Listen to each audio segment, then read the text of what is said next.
understand by static testing, and how is it different from dynamic testing?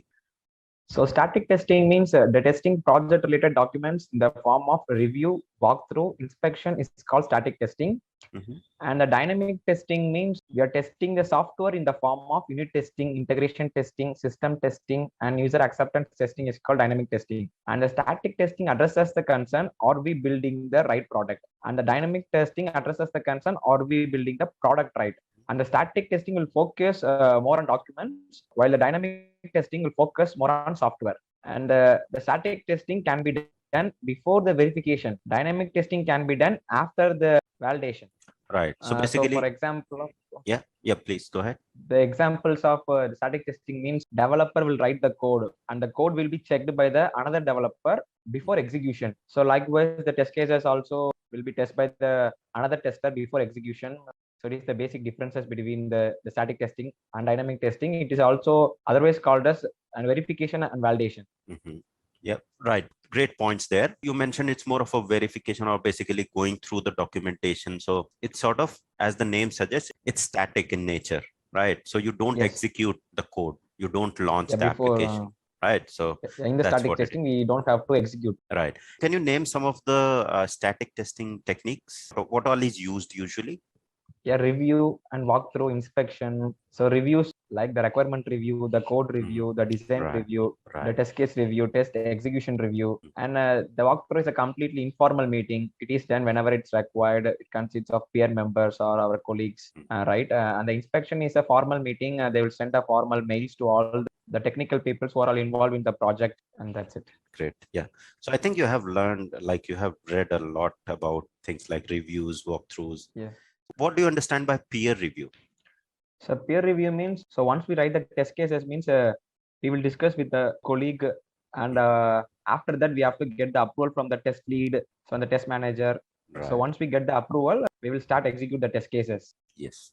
Okay, great. So basically from your peer, you get the review done. It could be anything. It could be your test case. It could be your code. It could be your automation script. It could be any document that you produce or any code or script you produce. If you get it reviewed by your peer, that's what peer review is. It's sort of informal review, as you mentioned. Yes. Great. What are some of the dynamic testing techniques that you know? Dynamic testing techniques means, so we have to execute the once the build get from the developer. So we'll start to execute the test cases after we get the build from the developer.